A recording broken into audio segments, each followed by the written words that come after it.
गुरुचरणों में पहली पुकार छोटा सा गांव था, धूल भरे रास्ते, टूटी हुई झोपड़ियां और वो एक बच्चा जिसके पैरों में चप्पल नहीं थी, पर दिल में कोई उम्मीद जरूर थी।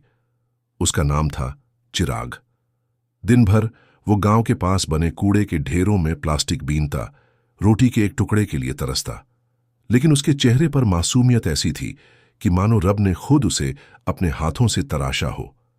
चिराग की मां कई साल पहले गुजर गई थी और बाप शराब में डूबा हुआ अक्सर उसे मारता। एक दिन जब वो भूखा प्यासा इधर उधर भटक रहा था तो दूर किसी सत्संग भवन से आवाज आई, नाम ही सच्चा धन है। ये शब्द उसके कानों में ऐसे पड़े जैसे किसी ने बुझती जिंदगी में दिया जला दिया हो। सत्संग भवन के बाहर बैठा भूखा बच्चा, सत्संग भवन के बाहर उसे बैठने की हिम्मत नहीं हो रही थी, लेकिन बाणी की आवाज अंदर से दिल तक उतर रही थी। सिमर सिमर सुख पावे जीव, नाम बिनु दुख सहे। ये शब्द सुनते ही उसकी आंखों में आंसू भर आए। एक अजनबी और अनसुनी भाषा में भी वो जो महसूस कर रहा था वो शब्दों से परे था। उसे नहीं पता था सिमरन क्या होता है, लेकिन उसके अंदर जैसे कुछ पिघलने लगा था। अंदर संगत सत्संग में मग्न थी और बाहर एक भूखा बच्चा बिना समझे भी उस ज्ञान को अपने भीतर उतार रहा था। पहली बार राधा स्वामी कहने की हिम्मत चिराग ने धीरे धीरे दरवाजे के पास बैठते हुए दोनों हाथ जोड़ दिए। पहली बार उसने अपने टूटे होठों से कहा, राधा स्वामी। कोई जवाब नहीं मिला, पर भीतर से जैसे शांति की लहर उठी। उसने महसूस किया कि उसे पहली बार किसी ने सुना है। बाहर बैठे बैठे उसने पूरी बाणी सुनी। उसकी आंखों से आंसू बहते रहे और भीतर कोई अजीब सी राहत मिलती रही। वो समझ नहीं पा रहा था कि ये क्या हो रहा है, लेकिन वो वहीं बैठा रहा जैसे उस स्थान ने उसकी आत्मा को बांध लिया हो। संगत की मां की ममता, सत्संग खत्म हुआ, लोग बाहर निकलने लगे। एक वृद्धा जिनका चेहरा किसी मां जैसा कोमल था, चिराग की आंखों में आंसू देखकर रुक गईं। उन्होंने उसके सिर पर हाथ रखा और पूछा, बेटा तुम कब से यहां हो? वो कुछ कह नहीं सका, बस रोता रहा। उस मां ने अपने प्रसाद का हलवा उसके हाथ में दिया। उस छोटे से प्रसाद के स्वाद में जैसे उसे पूरी दुनिया की मिठास मिल गई। वह मां बोली, गुरु कभी किसी को भूखा नहीं रहने देते बेटा, तू यहां आता रहना। पहला सत्संग, पहली रोशनी। अगले दिन चिराग फिर वहीं गया। इस बार वो सत्संग में भीतर जाकर बैठ गया। भीड़ में उसकी जगह नहीं थी, लेकिन किसी ने बिठा दिया। वो बाणी सुनते हुए अपनी सांसों को रोकता, जैसे हर शब्द को आत्मा में उतारना चाहता हो। सत्संग में बाबा जी की वाणी आई, गरीबी बाहर की नहीं, अंदर के अज्ञान की होती है, नाम ही सच्चा धन है। वो रो पड़ा। उसके रोने में दर्द भी था और शांति भी। पहली बार उसने महसूस किया कि शायद उसका जीवन यूं ही नहीं है, कोई उद्देश्य है। बाबा जी का नाम दिल की दवा। अब चिराग हर दिन सत्संग जाता। वो सड़क किनारे बैठकर उस बाणी को खुद से दोहराता, नाम जपत दुख जाए। उसके जैसे गरीब बच्चे जिनके पास कोई नहीं था, वे भी उसे देखकर सत्संग भवन के बाहर आने लगे। चिराग अब दूसरों को भी कहता, राधा स्वामी कहो, अच्छा लगेगा। उसकी आंखों में चमक आ चुकी थी। वो पहले जैसा भूखा था, लेकिन अब आत्मा तृप्त हो रही थी। गांव में लोगों की नजरें बदलती हैं। गांव के लोग जो उसे कचरा बीनने वाला बच्चा समझते थे, अब उसके चेहरे पर कुछ और ही देख रहे थे। एक शांति, एक संतुलन, एक मासूम दिव्यता। एक दिन गांव के ही बुजुर्ग ने कहा, इस बच्चे के चेहरे पर रब बस गया है। चिराग सुनकर मुस्कुरा दिया। वो जानता था ये सब बाबा जी की बाणी का असर था। उसकी बाणी, उसका ध्यान। अब वो अकेले में बैठकर बाबा जी की बाणी के शब्द दोहराता, नाम बिनु नाही सुख को पावे, और खुद ही रो पड़ता। इन शब्दों में उसे मां की गोद, बाबा का प्रेम और जीवन की नई दिशा सब मिल जाती थी। वो अब भूखा रहने से नहीं डरता था, लेकिन सत्संग छोड़ने से डरता था। सत्संग उसका जीवन बन चुका था। एक दिन संगत ने रोते देखा। एक शाम जब बाबा जी की रूहानी बाणी चल रही थी, चिराग फिर से कोने में बैठा था। उसकी आंखों से आंसू ऐसे बह रहे थे जैसे बरसात की नदियां। किसी ने पूछा, तू क्यों रो रहा है बेटा? उसने कहा, पहले किसी ने मेरा नाम नहीं लिया, अब बाबा जी की बाणी मुझे पुकार रही है, मेरी आत्मा सुन रही है। पूरा सत्संग भवन उस मासूम बच्चे को देखता रहा जो खुद सत्संग बन चुका था।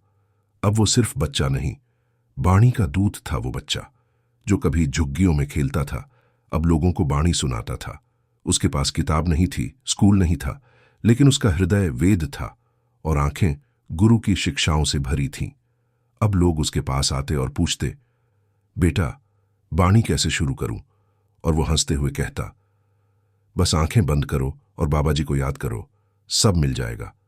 भूख से टूटा शरीर, लेकिन आत्मा थी अडिग चिराग का शरीर, धीरे धीरे कमजोर होता जा रहा था।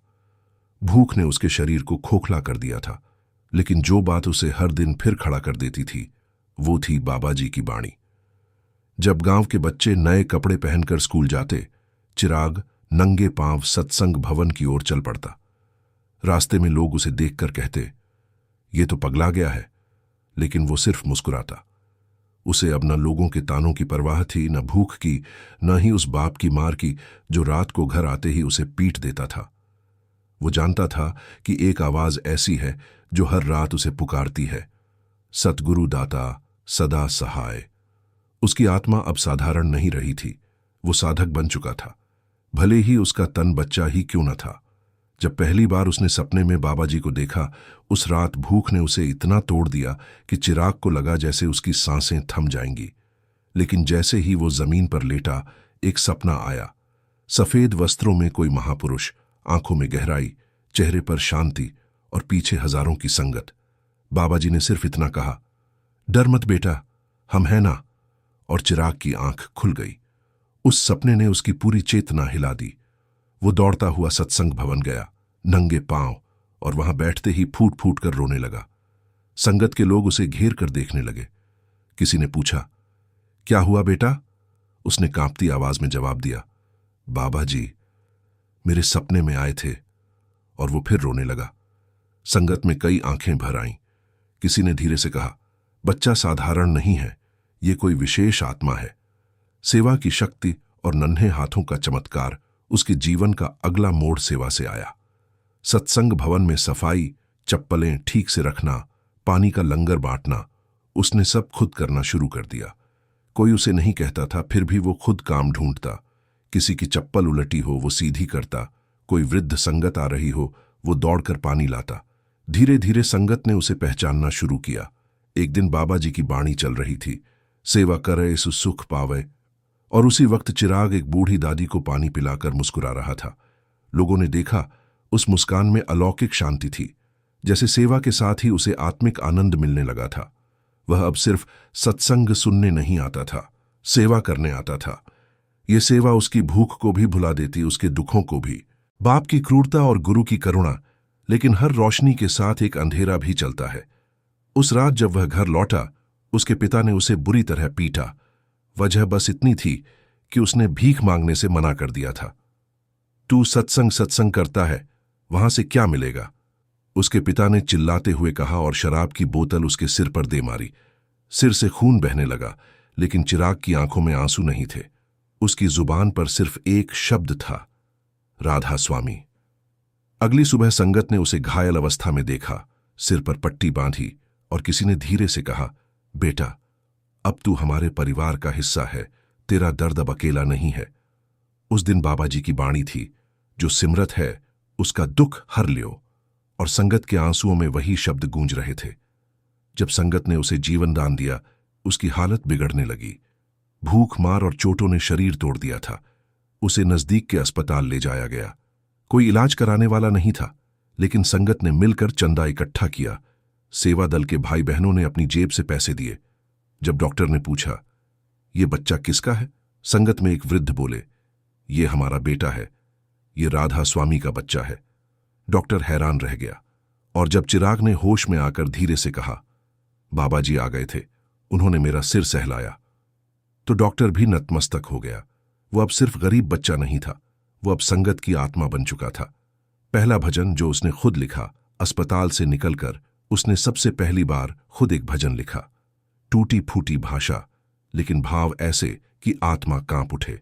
बिना मां के भी तू मेरा था, बिना रोटी के भी तू मेरा था, नाम तेरा जब लिया मैंने, हर जख्म मेरा खुद तेरा था।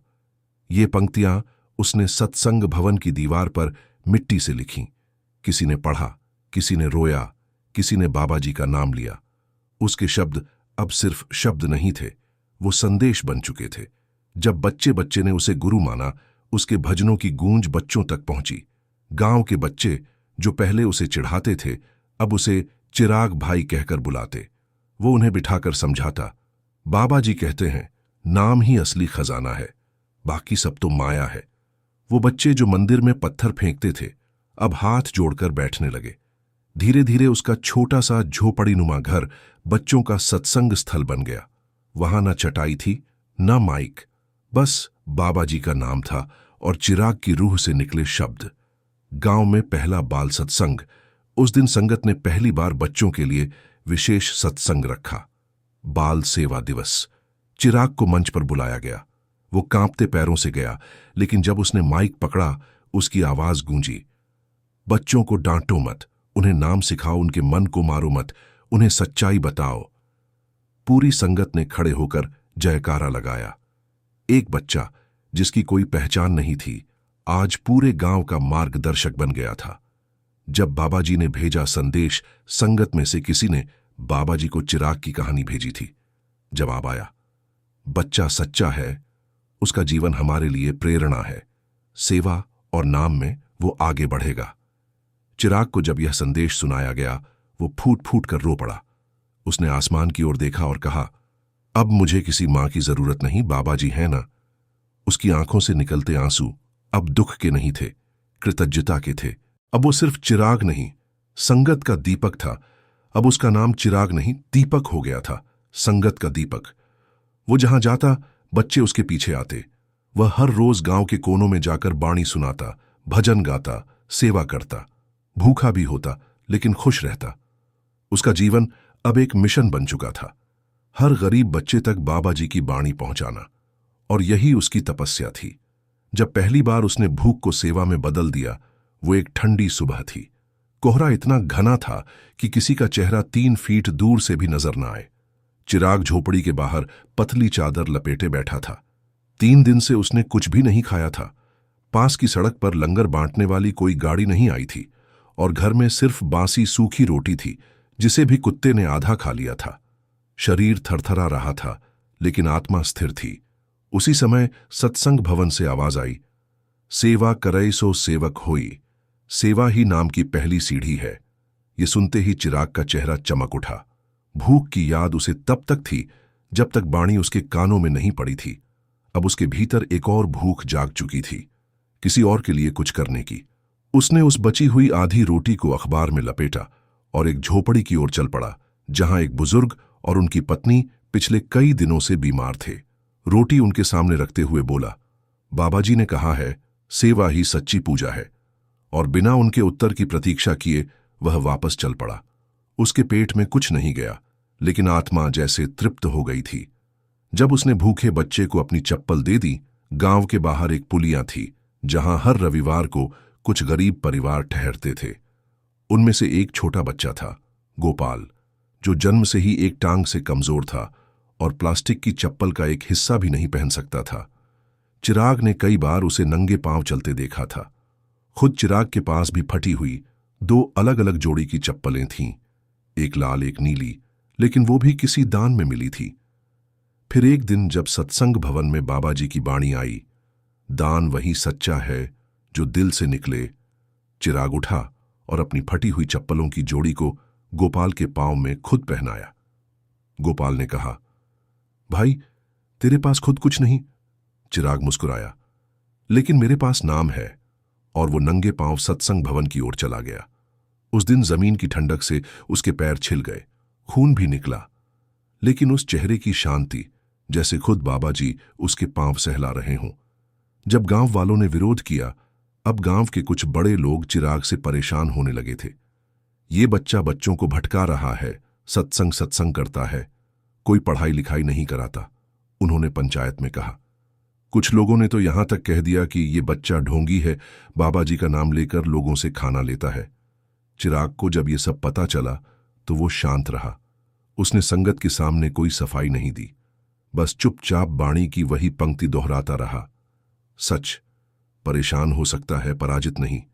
कुछ दिनों बाद उन्हीं में से एक आदमी की बेटी बीमार पड़ी।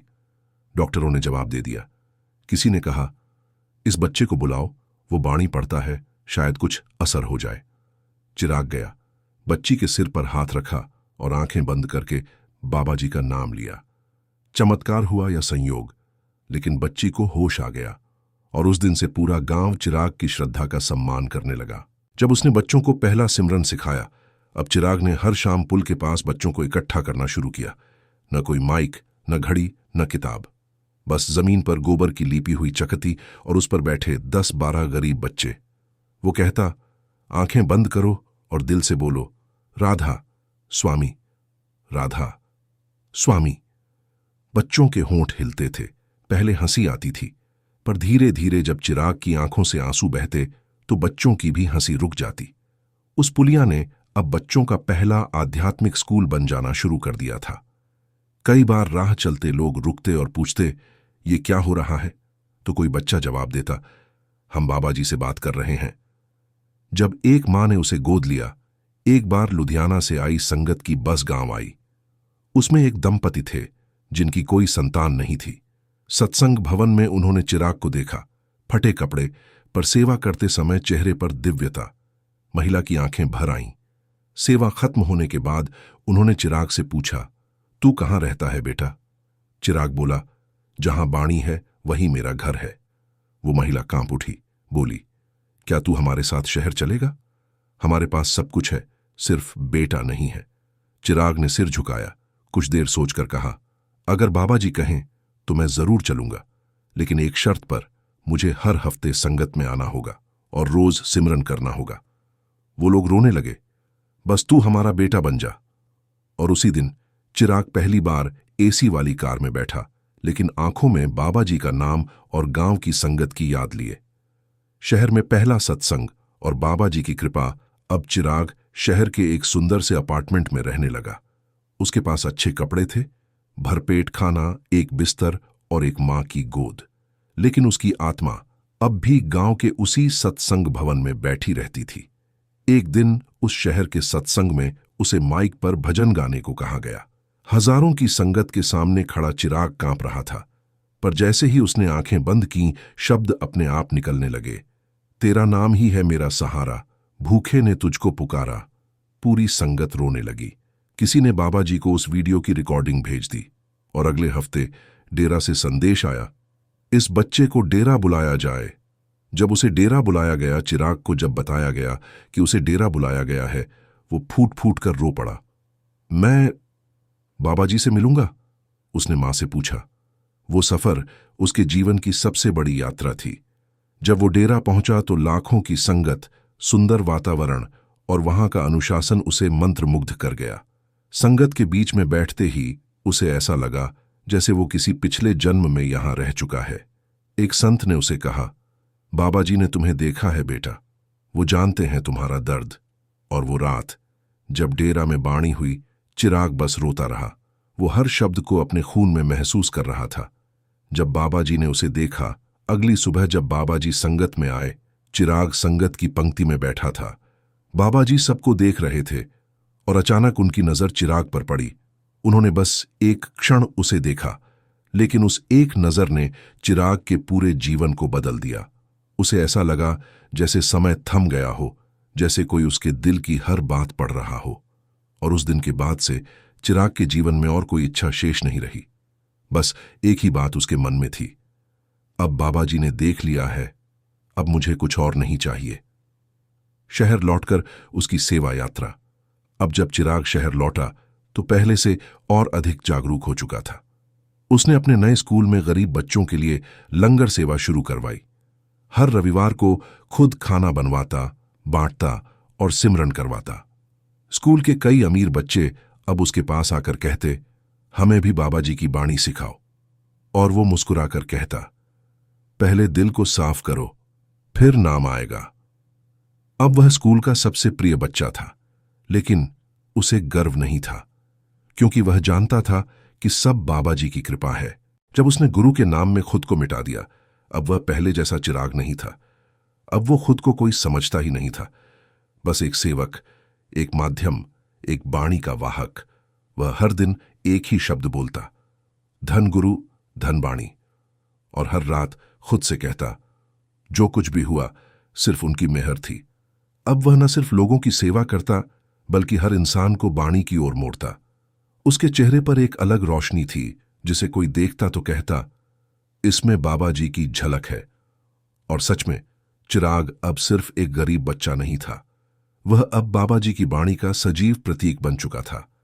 जब उसने पहली बार किसी आत्मा को सत्संग से मोक्ष की ओर भेजा, रविवार की दोपहर थी, गर्मी अपने चरम पर, लेकिन सत्संग भवन में भीतर शीतलता थी।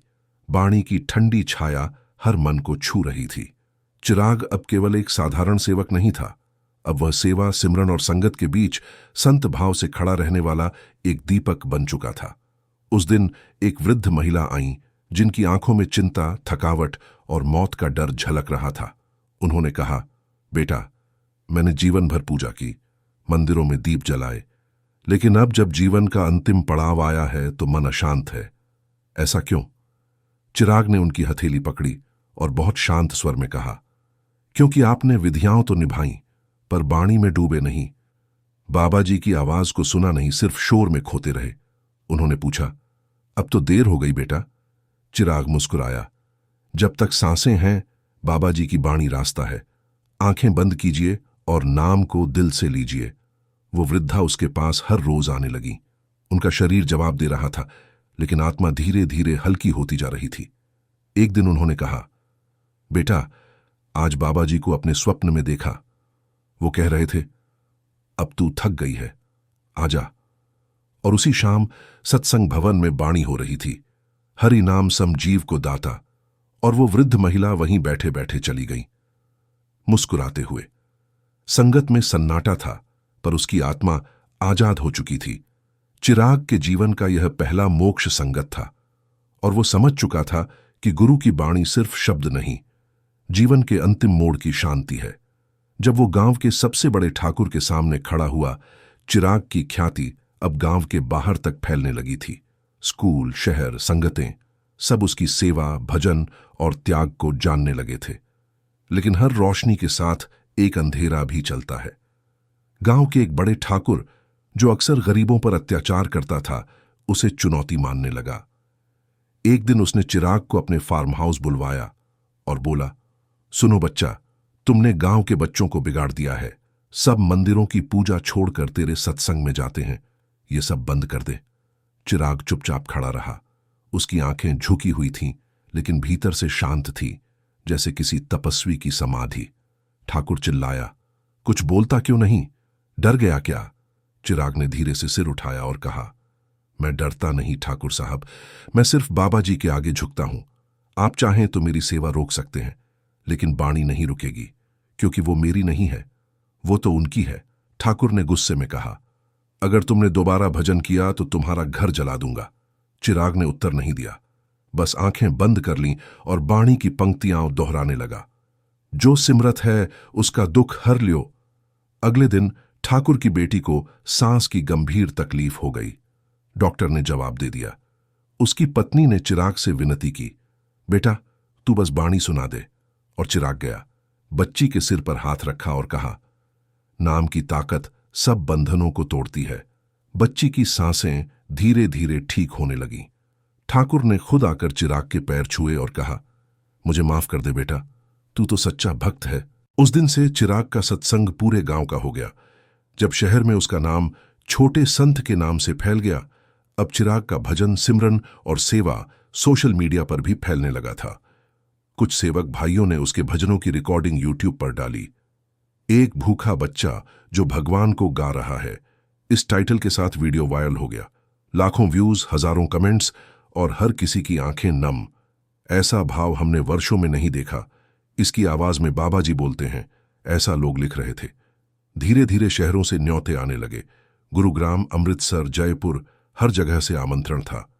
लेकिन चिराग ने साफ कह दिया, मैं वहां जाऊंगा जहां बाणी की प्यास है, जहां सिर्फ शो नहीं, श्रद्धा है। अब स्कूलों में भी उसे बुलाया जाने लगा। एक प्राइवेट स्कूल में उसने जब बच्चों से सिमरन करवाया तो एक 6 साल की बच्ची रोने लगी। उसने कहा, मम्मी पापा रोज लड़ते हैं, लेकिन जब मैंने बाबा जी को याद किया तो मन शांत हो गया। चिराग ने बच्चों से कहा, बेटा, ये नाम सिर्फ माला के लिए नहीं, ये दुखों की दवा है। उस दिन अखबारों में छपा, गरीबी में जन्मा पर प्रेम में पला, शहर का छोटा संत। सुबह के 4 बजे थे। आकाश हल्की नीली चादर ओढ़े सोया था और जमीन पर चल रही थी वो आत्मा, चिराग। हर सुबह की तरह वो भी सत्संग भवन की ओर पैदल जा रहा था, नंगे पांव और हाथों में एक फटी सी रजाई लिए। ये रजाई उसके लिए नहीं थी, ये उस बुजुर्ग दादी के लिए थी जो पिछले 3 दिनों से सत्संग भवन के पिछवाड़े में बैठी थी, भूखी, थकी और ठंडी में कांपती हुई। चिराग ने बिस्तर से उसे ढक दिया और चुपचाप सिमरन करने लगा। कुछ देर बाद दादी की आंखें खुलीं। बेटा, तू कौन है? चिराग ने सिर्फ मुस्कुराकर कहा, मैं सेवा हूं। उस दिन से उसके जीवन का अर्थ बदल गया। पहले वो सिर्फ सत्संग सुनता था, लेकिन अब वो खुद सत्संग बन गया था। हर दिन उसका मन सेवा की ओर और गहरा होता गया। वो जान गया था कि गुरु की बाणी को सिर्फ सुनना नहीं, जीना होता है। गांव की गलियों में जो कुत्ते भूखे थे, अब उनके लिए चिराग रोटियां ले जाता। जो बूढ़े चल नहीं सकते थे, उन्हें उठाकर सत्संग भवन तक पहुंचाता। जो बच्चे स्कूल नहीं जा सकते थे, उनके लिए हर शाम बाबा जी की बाणी के साथ साथ पढ़ाई भी करता। और ये सब करने में न उसका शरीर थकता न मन, क्योंकि उसके अंदर बाबा जी की वो ऊर्जा बह रही थी जो सिर्फ नाम से मिलती है। गांव के अंतिम छोर पर एक टूटी झोपड़ी थी, वहीं रहा करता था चिराग। उसकी उम्र सिर्फ 11 साल थी, लेकिन जीवन ने उसे जैसे 50 साल का बना दिया था। उसका शरीर कमजोर था, लेकिन आंखों में गुरु भक्ति की ऐसी रोशनी थी जो हर आते जाते को झुका देती। वो बच्चा जब सत्संग के पास से गुजरता, लोग खुद ब खुद रास्ता छोड़ते, क्योंकि उसमें कुछ था, एक शांति, एक मौन, एक गहराई। चिराग का बचपन माँ बाप के बिना बीता। उसकी माँ का देहांत एक सर्द रात में हुआ था, जब वो उसे रजाई में लपेटकर अस्पताल ले जा रहा था और उसके पास ऑटो तक के पैसे नहीं थे। उस रात उसने पहली बार परमात्मा को नहीं कोसा। उसने सिर्फ यह कहा, आपने लिया है तो कुछ सिखाने के लिए ही लिया होगा। यही सोच उसकी आत्मा में बस गई। अगले दिन से ही वो गांव के उन बुजुर्गों की सेवा करने लगा जिनके अपने बेटे बेटियां उन्हें छोड़ चुके थे। कोई दादी अकेली बैठी होती, चिराग उनके पास जाकर धीरे से पूछता, आपने दवाई ली आज? और बिना उत्तर का इंतजार किए वह पास के सरकारी अस्पताल से दवा लेकर लौट आता। कई बार गांव वालों ने उसे टोका, तेरा क्या लगता है ये सब? चिराग बस मुस्कुराकर कहता, जो बाबा जी के हैं वो मेरे हैं। रात को वो खुद भूखा सो जाता, लेकिन किसी वृद्ध का पेट खाली नहीं जाने देता। उसके छोटे से झोले में हमेशा एक एक्स्ट्रा चादर, एक बिस्कुट का पैकेट और एक छोटी जेब में बाबा जी की बाणी लिखी एक फटी डायरी रहती, जिसे वो सेवा करने के बाद पढ़ता था। चिराग के जीवन का हर क्षण सेवा था। उसने कभी स्कूल की घंटी नहीं सुनी, लेकिन बाणी की हर पंक्ति उसे कंठस्थ थी। वो दिन भी अजीब था। आसमान बादलों से ढका हुआ था और बस्ती की गलियों में सन्नाटा पसरा हुआ था। हर कोई अपने दुखों में डूबा हुआ था। कोई रोजगार नहीं, पेट में अन्न नहीं और दिल में कोई उम्मीद नहीं। मगर एक इंसान ऐसा था जो आज भी एक टोपी लगाए, एक पुरानी पोटली कंधे पर टांगे, हर दरवाजे पर जाकर मुस्कुरा रहा था, चिराग। उसके चेहरे की मुस्कान कोई सामान्य मुस्कान नहीं थी। वो उस आग से बनी थी जो उसने दुखों में तप कर पाई थी। वो मुस्कान आत्मा से निकली थी। जब वह किसी के दरवाजे पर रुकता तो कहता, भोजन नहीं है? चलो आज मैं बाबा जी की बाणी सुनाता हूं, फिर देखना मन कैसे तृप्त होता है। बस्ती के लोग जो पहले सिर्फ दारू और गालियों में डूबे रहते थे, धीरे धीरे उस बच्चे की बातें सुनने लगे। और ऐसा हुआ कि एक दिन पूरा मोहल्ला इकट्ठा हुआ, जब चिराग ने खुद अपनी फटी चादर जमीन पर बिछा दी और कहा, इस पर बैठ जाइए, ये बाबा जी की बैठक है। उस दिन वो कोई बद्धा संत नहीं था, न ही कोई ज्ञानी, लेकिन उसकी आंखों में ऐसा तेज था कि सब झुक गए। उसने बाणी पढ़नी शुरू की, जो सिमरत एक बार हर लेता उस पार। लोग रोने लगे। एक बुजुर्ग मिस्त्री जो 20 साल से शराब में डूबा था, उठकर उसके पैरों में गिर पड़ा और बोला, मुझे भी वो नाम दो जिससे तुझे ये हिम्मत मिली है। चिराग चुप रहा। उसने उस आदमी का हाथ पकड़ा, उसे अपनी झोपड़ी में ले गया और वहां दीवार पर लटकी बाबा जी की तस्वीर के सामने बिठा दिया। फिर बोला, जो मुझे मिला वो गुरु की रहमत थी। नाम मैं नहीं दे सकता, लेकिन आपको वहां लेकर जरूर जा सकता हूं जहां यह नाम मिलता है। और अगले ही रविवार चिराग उस शराबी को लेकर ब्यास निकल पड़ा, पैदल, भूखे पेट, सिर्फ एक सपना लिए कि इस आत्मा को भी बाबा जी से जोड़ दूं। गांव के किनारे एक छोटी सी जगह थी जहां न सड़क थी न बिजली। वहां मिट्टी की ढेर पर एक नन्हा सा बच्चा बैठा करता था। उसका नाम वेद था। उम्र महज 9 साल और शरीर इतना दुबला पतला कि जैसे हवा में उड़ जाए। लेकिन जब वो बैठता था तो लगता था कोई योगी ध्यान कर रहा है। लोग हंसते थे, बच्चे उसे छेड़ते थे, लेकिन वो अपनी जगह से हिलता नहीं था। उसके हाथों में एक कागज की फटी डायरी होती थी जिसमें बाबा जी की कुछ बाणियां लिखी थीं। कोई समझ नहीं पाता था कि उस बच्चे में इतनी शक्ति कहां से आती है। उसके पास ना किताबें थीं, ना गुरु दरबार का नियमित सान्निध्य और ना ही कोई भक्त परिवार, मगर उसकी आंखों में गुरु बसते थे। उसकी मां खेतों में मजदूरी करती थी और बाप कभी लौटकर नहीं आया था। मां कई बार कहती, वेद, कुछ कमाने का सोच, कुछ तो सीख। मगर वो मुस्कुराकर कहता, मां, जब सेवा सच्ची हो तो रोटी भी गुरु खुद ले आते हैं। एक दिन जब वो उसी मिट्टी के ढेर पर बैठा और बाणी पढ़ना शुरू किया तो हवा में जैसे कुछ बदल गया। एक प्यास फैलने लगी, आत्मिक प्यास। उसके शब्दों में ऐसी गूंज थी कि 200 मीटर दूर तक लोग ठहर गए। किसी ने कुछ समझाया नहीं, किसी ने निमंत्रण नहीं दिया, लेकिन लोग खुद ब खुद वहां आ गए जहां वो बच्चा मिट्टी में बैठा बाणी पढ़ रहा था। उस दिन गांव का एक प्रसिद्ध डॉक्टर, जो कभी किसी संत को नहीं मानता था, वहीं ठहर गया। वो बोला, बच्चे, तू कौन है? क्या जानता है तू?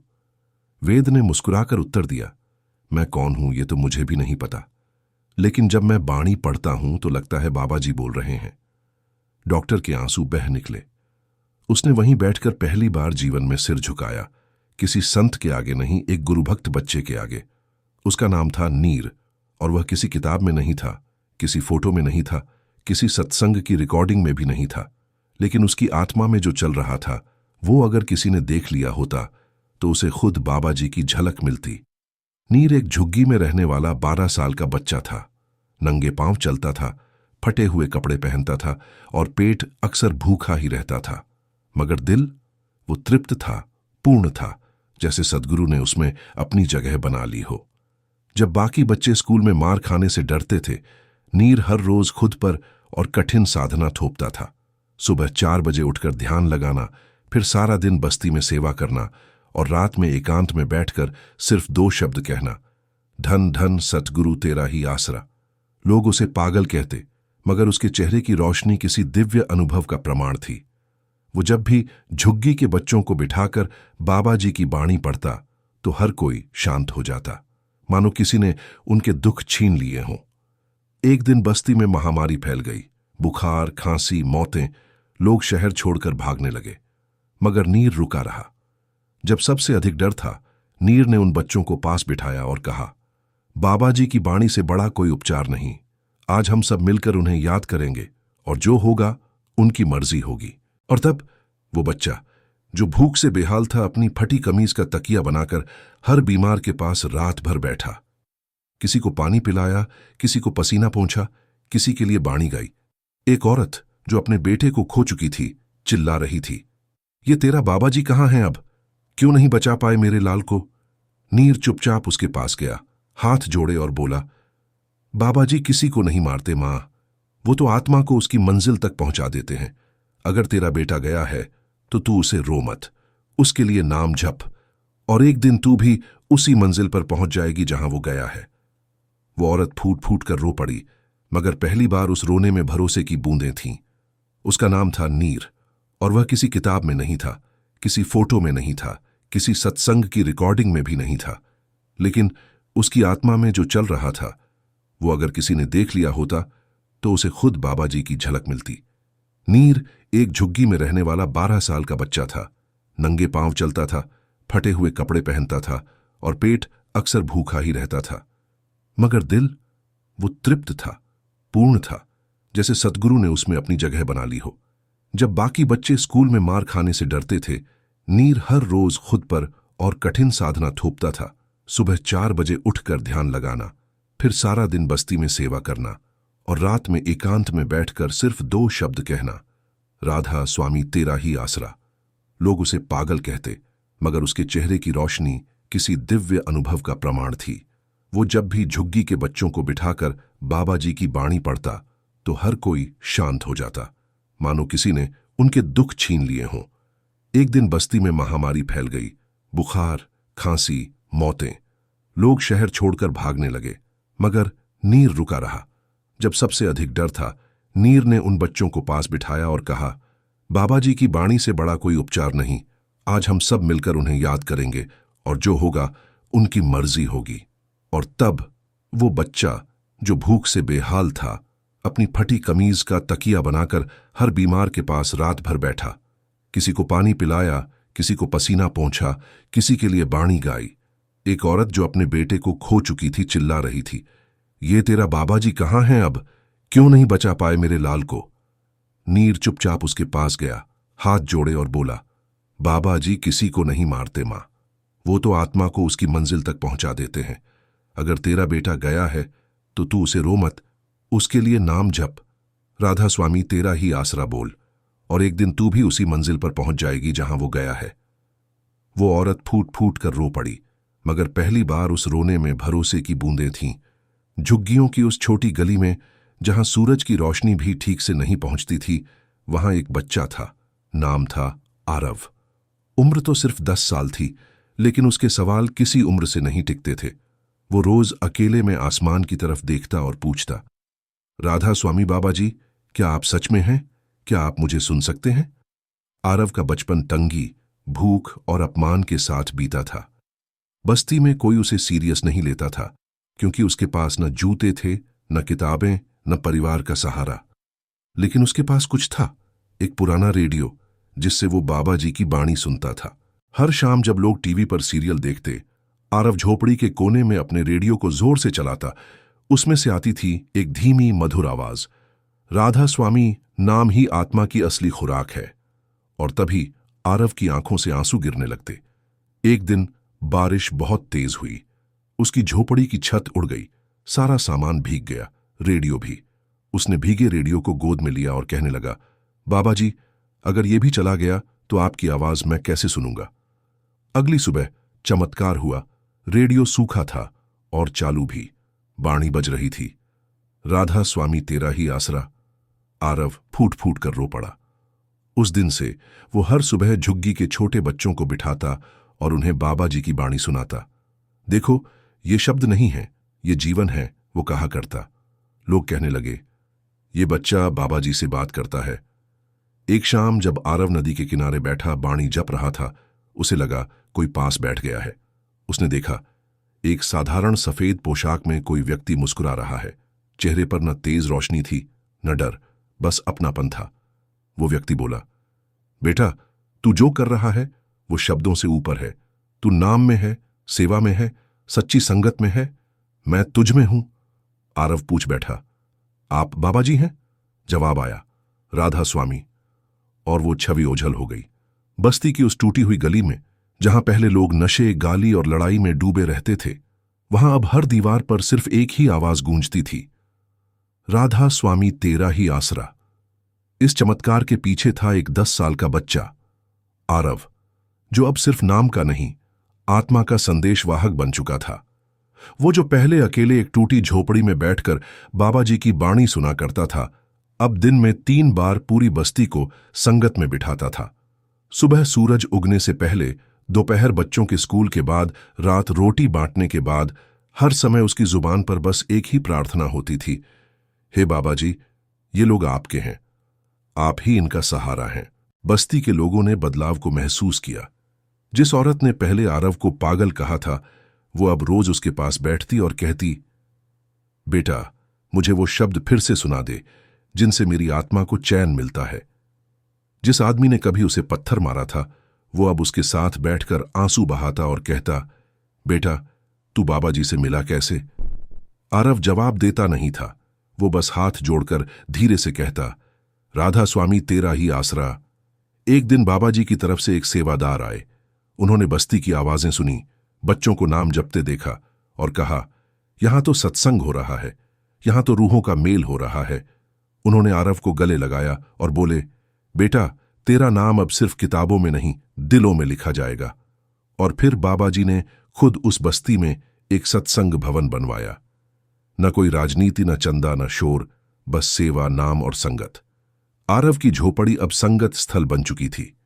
वहां कोई भी आता तो खाली नहीं लौटता। कोई भूख से नहीं, कोई अकेलेपन से नहीं, कोई अंधकार से नहीं। सत्संग भवन की नींव पड़ी तो बस्ती के लोगों को यकीन ही नहीं हुआ। वो जमीन जो कभी गंदगी से भरी रहती थी, अब वहां हर सुबह लंगर बनता था। जहां पहले मां बहनों को पानी के लिए घंटों लाइन में लगना पड़ता था, अब वहां एक प्याऊ था, गुरु अमृत प्याऊ, जहां सिर्फ पानी नहीं, सुख मिलता था। एक दिन खबर आई, बाबा जी स्वयं दर्शन देने आ रहे हैं। आरव को जैसे सांस ही रुक गई। वो दौड़कर अपनी मां की तस्वीर के पास गया और बोला, मां, देखो, जिनकी आवाज ने तुम्हारे बेटे को जिंदा रखा, वो अब इस गली में आ रहे हैं। बस्ती के सब बच्चे सफाई करने लगे। हर झुग्गी की दीवार पर लिखा गया, राधा स्वामी जी का स्वागत है। जिन्हें कभी अक्षर नहीं आते थे, वो अब ध्यान लगाना सीख गए थे। जिन्हें कभी अपने बच्चों का नाम तक याद नहीं रहता था, वो अब नाम का जाप करते थे। जब बाबा जी पहली बार आरव के सामने खड़े हुए, सारा बस्ती का माहौल शांत था, जैसे हवा भी रुक गई थी। संगत भवन में हजारों लोग बैठे थे। सभी की नजर दरवाजे की ओर थी। फिर धीरे धीरे कदमों की आवाज आई और बाबा जी भवन में प्रवेश कर गए। आरव की आंखों से झरझर आंसू बहने लगे।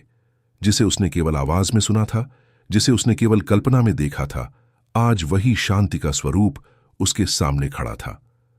बाबा जी ने दूर से ही आरव की ओर देखा। उनकी आंखों में प्रेम, करुणा और अनंत दया की रोशनी थी। भीड़ में बैठे लोग उठ खड़े हुए, पर बाबा जी की नजर केवल एक पर थी, आरव पर। बिना कुछ कहे उन्होंने हाथ उठाया और कहा, बेटा, जिस नाम को तूने जिया है, आज वही नाम तुझे संसार में बांटना है। जब आरव ने पहली बार नामदान मांगा, बाबा जी के चरणों में बैठकर आरव कुछ बोल नहीं पाया।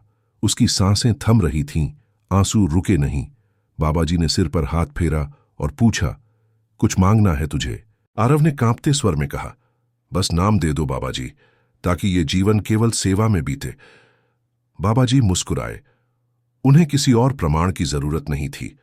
आरव को नामदान मिला और उस दिन से उसके भीतर की रोशनी जैसे पूरे बस्ती में फैल गई।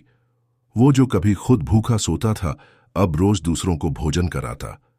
वो जो कभी चुप रहता था, अब बाबा जी की बाणी से सैकड़ों को झकझोरता। जब आरव की बस्ती गुरुकुल बन गई, अब वह बस्ती कोई आम बस्ती नहीं रही।